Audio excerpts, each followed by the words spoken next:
Welcome back to another edition of Phoenix Connection. I'm your host, Natalie Kiji. And I'm your other host, Brianna Hagelwald. Wow, I can't believe St. Patrick's Day is just around the corner. I know, with all these midterms and presentations, I almost forgot. Well, sounds like someone's going to want to get into the spirit of the holiday this weekend. Maybe. You'll be joining me, right? Hey, I'm in the same boat as you. Sounds great. Sounds like a plan. Well, I think it's about time we get everyone in the know.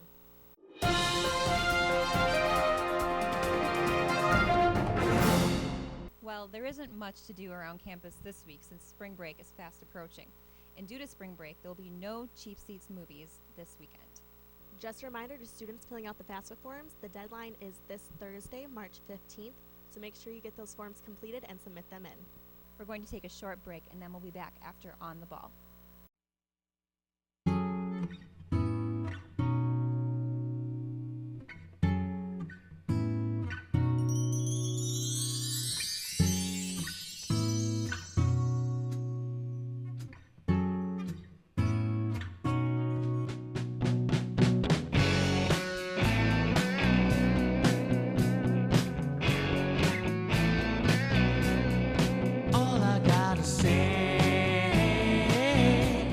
Another jaded night. All I gotta say, it's another jaded night. Another jaded night. 6 a.m. just got in, could sleep till 11, tired of sin, but deep within there's an unshakable question. When did last night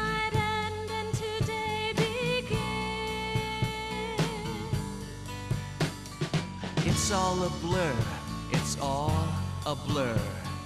Day turns into night, night turns into day.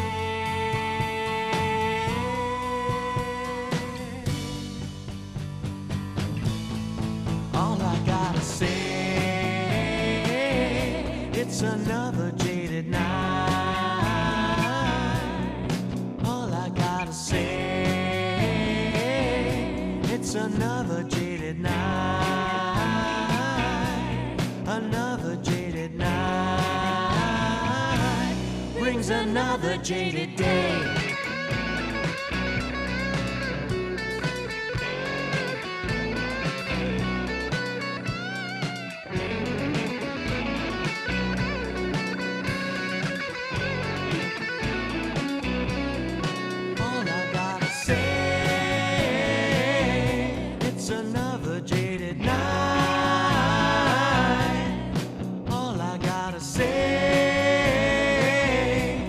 Another jaded night. Another jaded night. Another jaded night. Another jaded night. Another jaded night.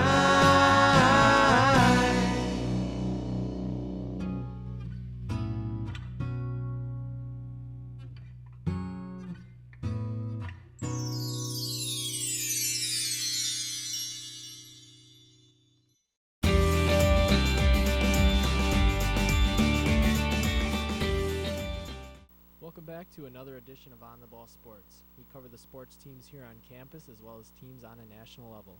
I am your host tonight, Ryan Meyer. Basketball season has come to a dramatic end for our men's team.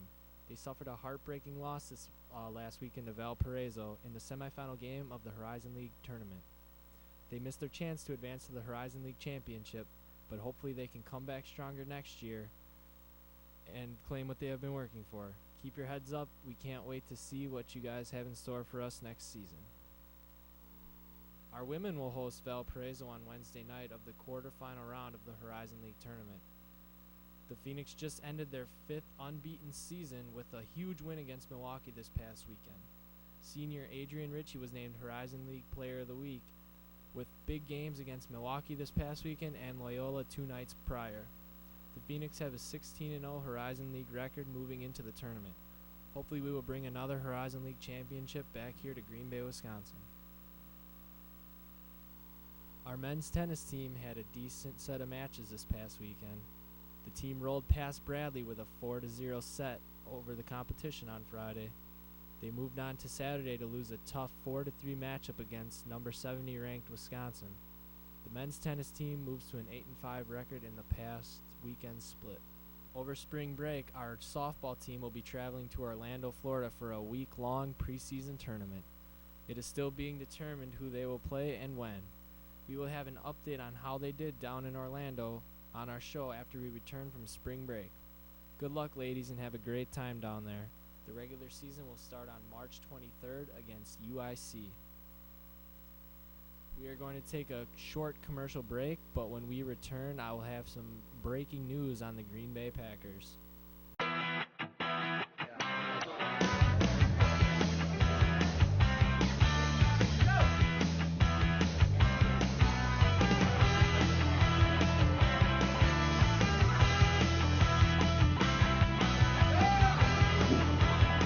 Come to GB Nights every third Friday of the month for food, fun, and a whole lot more. GB Nights at 10 p.m. to 1 a.m. in the Union, and it's always free. Okay, we are going hot in 5, 4, 3, 2.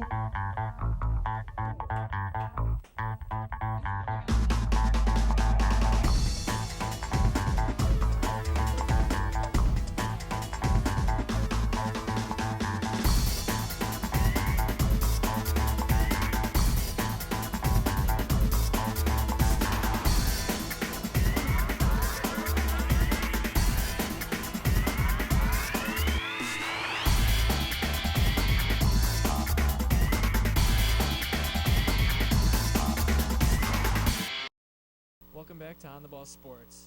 Right now we're going to cover some local news with the Green Bay Packers. It's been said that they are going to be releasing Michael Crabtree into the free agent setup.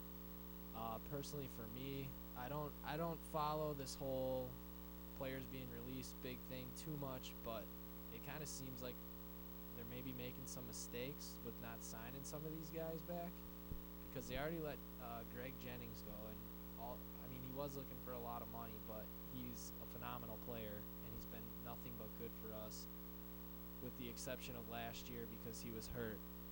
But, signing the guy back would probably have been a good move. Same thing with Crabtree. He's been making plays. I don't know how much he wanted, really, but you can't really go wrong. We need a decent set of receivers with the kind of quarterback we have. We have new guys like Randall Cobb, who he's not demanding too much money yet, but he's also still new. Some of these older guys kind of keep the team together, and I just think they might be releasing way too many people because they don't want to pay them, trying to bring in new names for cheaper prices. But is that going to affect us in the season, having all these young people? Are we going to be a young team and have to, take 3 or 4 years of having mediocre or worse seasons to get back to the level we were at now? Is it worth it? I don't know. What do you guys think? Let us know on our Facebook page, facebook.com/FlashTV. So that's my basic opinion on what I think the Green Bay Packers should and should not do. We're going to send it to Tyler and Jacob, who have some more talk about the NFL in general. Hey folks, Tyler Wood here again for another On the Ball special. With me again is Jacob Westendorf from the 4th Estate. Today we're going to be talking about the defensive rookies in the NFL draft coming up this year. Yeah, Tyler, the Combine went a week ago. The workouts ended last Wednesday. It was an interesting Combine for sure. A lot of focus last time on the offensive side of the ball. This week we're going to go a little more defensive. We'll start up front on the defensive line. I told you, 2 weeks ago that was the Packers' biggest need. The good news for them is there's plenty of defensive linemen available in this draft. We'll start first of all with Sheldon Richardson, defensive tackle / defensive end from the University of Missouri. He's big, he's fast, he's strong, and he's mean. If you watch his game against Alabama, you can see that he's nasty and he's all over the field and makes plays. The second guy, widely considered to be the top defensive line prospect until the Combine, when it revealed he had a heart condition where the left side of his heart only pumps at a 44% capacity. That's Star Lotulelei from the University of Utah. Starr probably fits into a 3-4 scheme as a nose tackle, can also play 4-3 as a defensive tackle. Right now I have him slotted going somewhere around 19 where the New York Giants pick. I think he'd be a good fit there. Another team that he could fit is 14 to Carolina. Do you think that heart condition is going to actually affect his draft value, really? I mean, you've got him in the middle of the first round, I mean. Yeah, I had him in the top 5 before that, top 5, top 10 range before that, but I think for now it's affecting him. He says it's okay, that he's played with it before, and that it's not really a big issue, and that it probably could be fixed. But it will affect him because some teams probably won't want to take a risk on a player like Starr who has health concerns. The next guy we're going to go to is my top-rated defensive tackle on the board, and that's Sherrill Floyd from the University of Florida.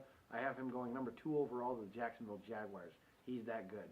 He can play in a 3-4. I think that would be a bad move to do that. It sounds like something that they did a couple years ago to Glenn Dorsey in Kansas City. Floyd's a player that doesn't watch much football, he says, but he's pretty good at it for not having watched much. He's explosive. He's good at pushing the pocket, and he gets penetration in the run game. He's my 3rd-rated player in the draft, and he'll go 2nd overall to the Jaguars because they have a need on that side of the ball. We'll move on to linebackers. The one guy that everyone always wants to talk about is Manti Te'o because of his star power and his interesting story. Te'o had arguably the worst combine of any player. He ran a 4.8 240, proving that he was slow, which is a speculation a lot of people had based on his on-field play as well. He wouldn't answer questions about his hoax-related activity. And, I mean, a lot of coaches are wondering now, will he be a top 10 player? Or he won't be a top 10 player like some people thought he might be.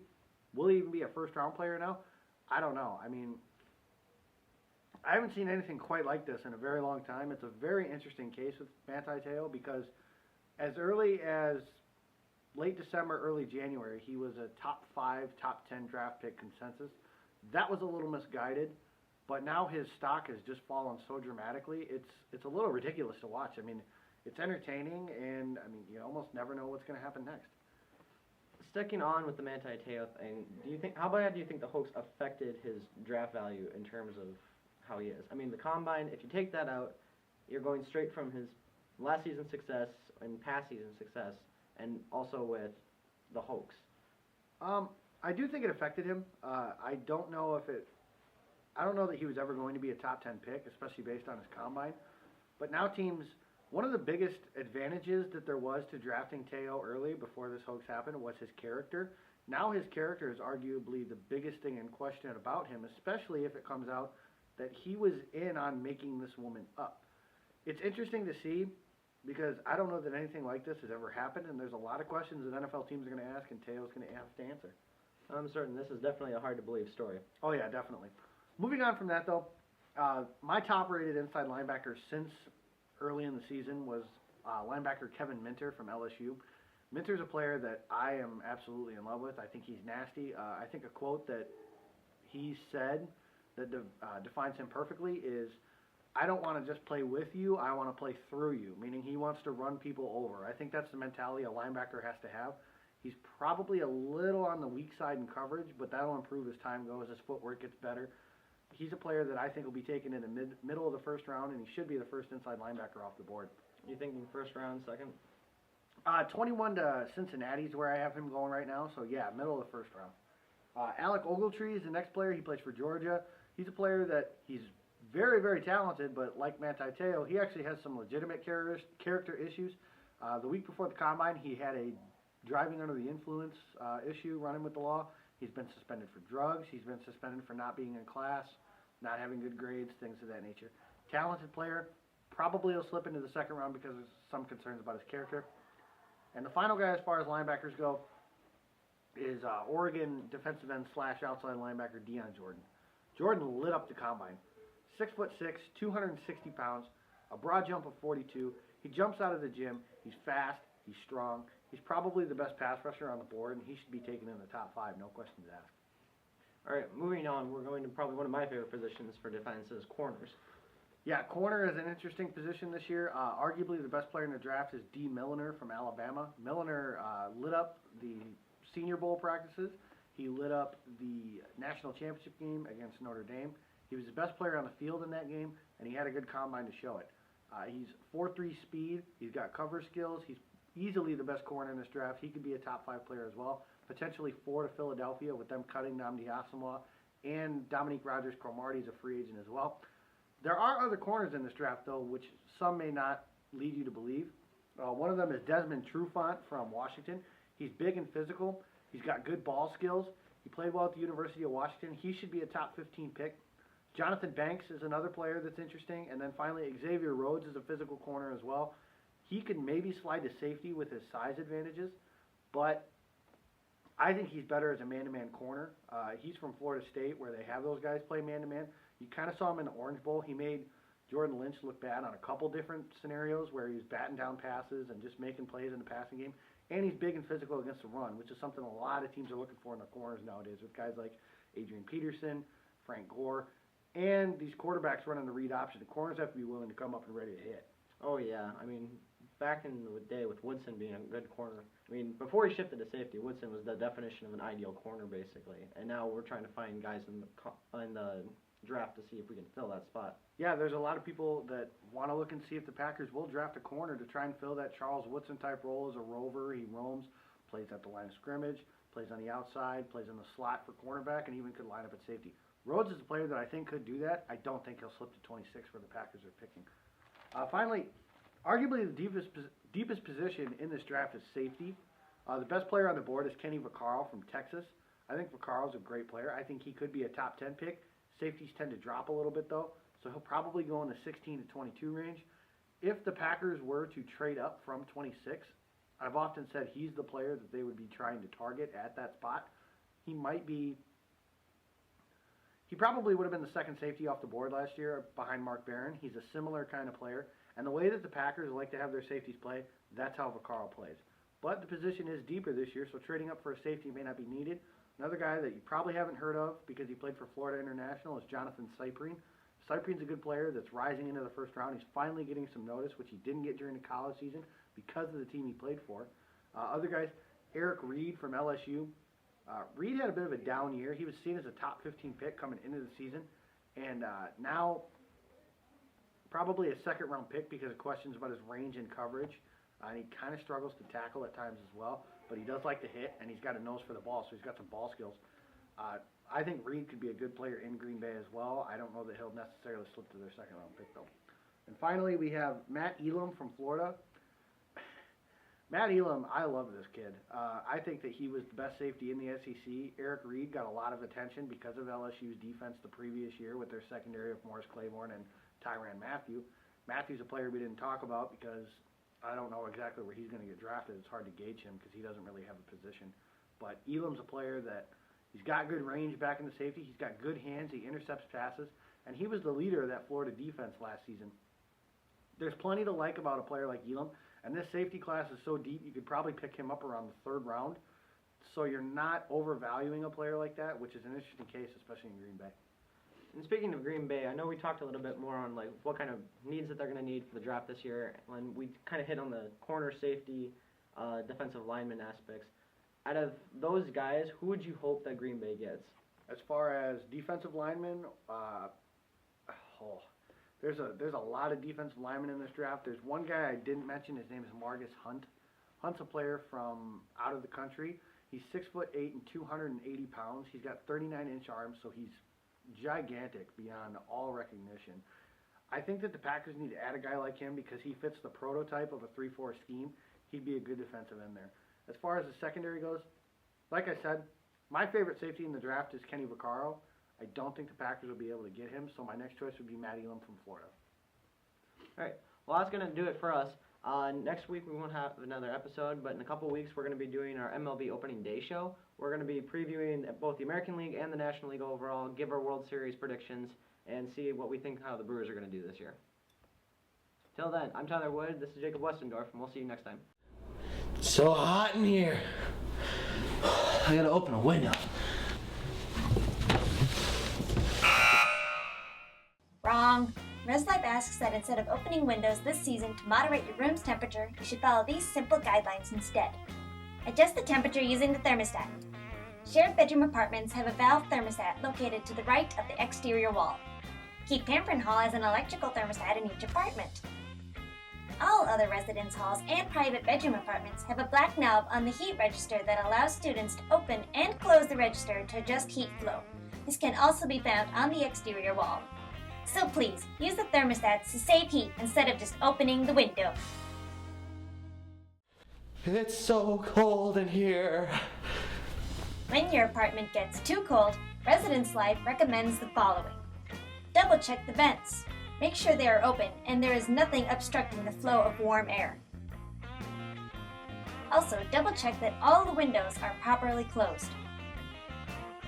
If the heat register feels cold, call the office of Residence Life at 920-465-2040. Welcome back to In the Know. Now let's see what Tyler has for us in Press Start. Tyler? Hey guys, Tyler Wood here again for Press Start. This week I'm not doing my usual video game review. This week instead I'm doing a top 10 list. Just go along with it, you're not going to change my mind. Aww. There's only one rule here on this list. There's not going to be any remakes of any former games that are here. So that means no Kingdom Hearts 1.5. So now here are my top 10 games for 2013. Any day now. Where's the Tim, where's the freaking transition? Starting off the list is the sequel to the GameCube launch title. Yeah, remember that old piece of plastic? You feel old yet? That's from 2001. Break out the walkers, old-timers. Luigi's Mansion Dark Moon is the official sequel to Luigi's Mansion. That will be exclusive for the 3DS. Whoa! Can someone explain to me why this is going on the 3DS instead of the Wii U? Wouldn't that make more sense? So not much is really clear in terms of story, but here's what we know so far. We meaning me. So King Boo is back and destroys something called the Dark Moon. While Professor Egad is studying ghosts in the area, the destruction of the moon makes the ghosts go bat crap crazy. Luigi is in charge of collecting the pieces of the moon to restore peace. One other thing to mention is that you aren't going through just one mansion, but 5, so it's 5 times the fun. The game is scheduled for release in the States on March 24th. I'm not a fan of shooters, but Gears of War has been only one of a few shooter series that makes my heart flutter out of sheer pleasure. Maybe it's just because I got to use the gun that has a freaking chainsaw attachment. While I'd love to tell you what the story is about, I honestly have no clue. Seriously, I can't find anything on it. Even all the research I did, and by research I mean Wikipedia browsing, didn't help me find it. All I know is that Lieutenant Bard and Augustus Cole are in it, 2 of my favorite characters. No Marcus Phoenix though. Damn. So yeah, that's all I really got for you on this. Oh, and it will be released March 19th for Xbox 360. And now, here's Cole.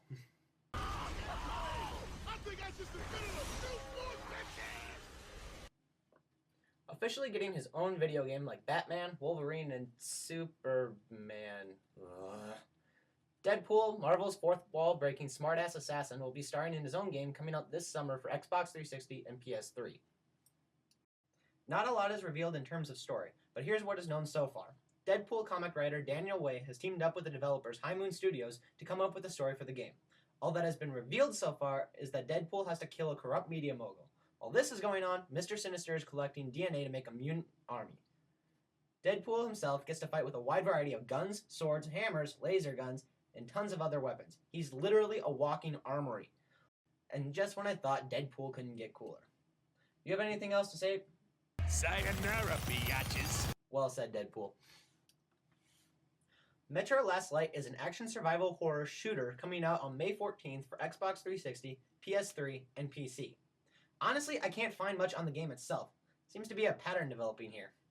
All I know is it takes place in futuristic Moscow in the year 2034 or somewhere around there. There's mutants as a result of post-apocalyptic nuclear war, and to top it off, Nazis. So let's review. There are mutants and Nazis you get to shoot in a ruined Soviet Russia. Well, I'm sold so far. One cool feature that is added in the story mode is that ammunition is also currency for the survivors. So if you want to buy new guns and items, you have to save your shots. This idea is pretty sweet and really adds to the survival aspect of the game. Since THQ, the original developers of Last Light, went bankrupt, Deep Silver has taken the reins to get this game out. So far they seem to be doing a pretty good job with it. Let's just hope it isn't a big letdown like their last game.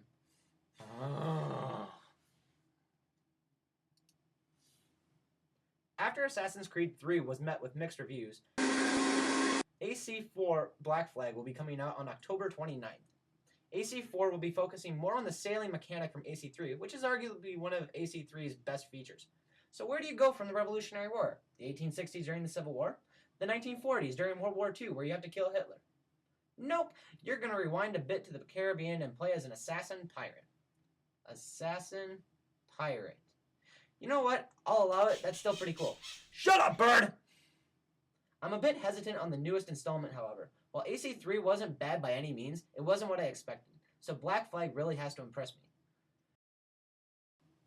So far, the trailer has me sold. It shows Blackbeard, yes, that Blackbeard, telling men in a tavern about this new captain that impresses even Blackbeard himself.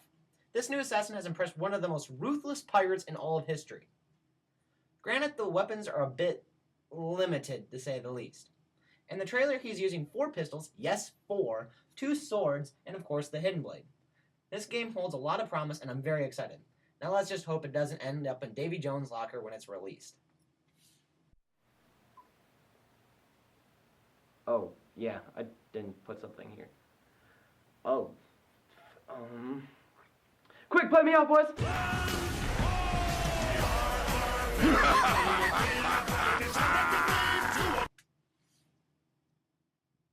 Now let me be clear about this. I hate getting scared.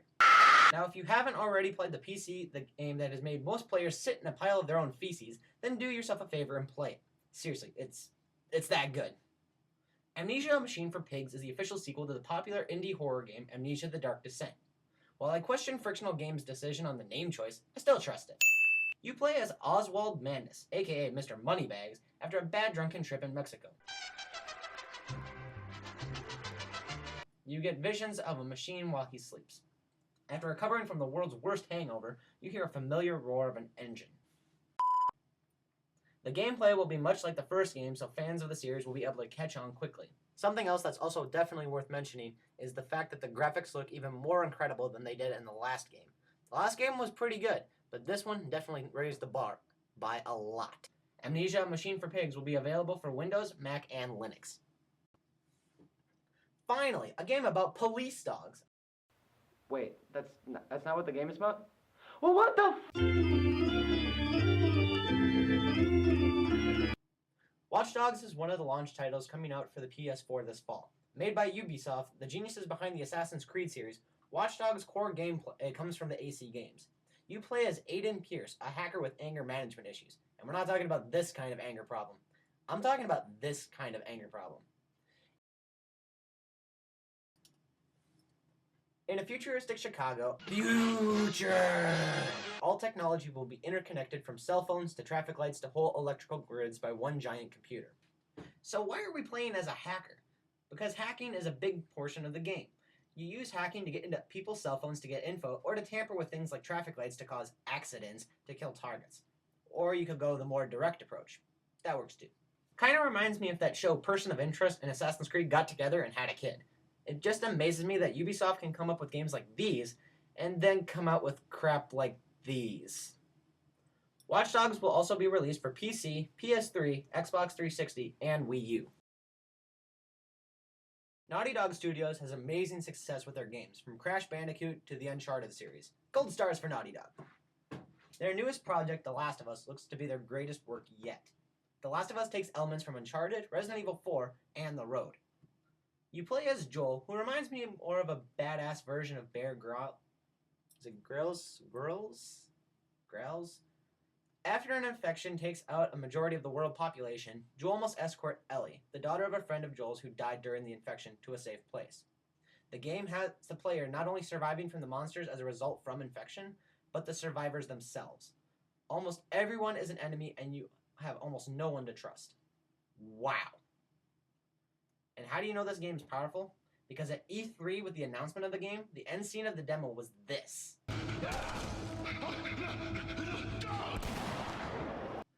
Holy crap. The Last of Us will be available June 14th exclusively for the PlayStation 3. BioShock 1 and 2 were both incredibly well done games, and BioShock Infinite looks to surpass both of them. Granted, I don't know much about the story because that would require much more effort from me. But it looks to be slightly different from the previous installment. Even the environments have stepped up their A game, and I thought Rapture in the first 2 games was incredible.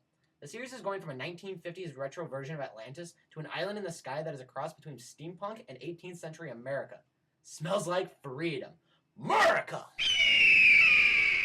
BioShock Infinite will be released March 26th for the Xbox 360, PS3, and PC. I love fighting games and I love superheroes, so this game has me more excited than Justin Bieber when he hits puberty. Yeah. Injustice takes place after the Joker sets off a nuke in Metropolis. Killed in the blast are Superman's wife, Lois Lane, and their unborn child along with thousands of citizens. You must have balls of obsidian to set off a bomb in the hometown of the world's most powerful superhero, and to top it all off, kill his wife and unborn child in the process. Or you may just be bat crap crazy. So when thousands of citizens in your city are murdered, what's the next plan of attack? Why, creating a political regime to control the world, of course. Granted, this is Superman, and no one would question Superman. Right? Batman doesn't agree with Superman's views and puts together a rebellion to fight against the Man of Steel's army. What's even cooler is Batman enlists villains to help him out. What? So this game is war between superheroes and villains. Wow. And me without my camera. The game's current roster of fighters is at 19 as of now, with more on the way. Oh, and they did the impossible. They made Aquaman a badass. Congrats, NetherRealm Studios. You've done the impossible.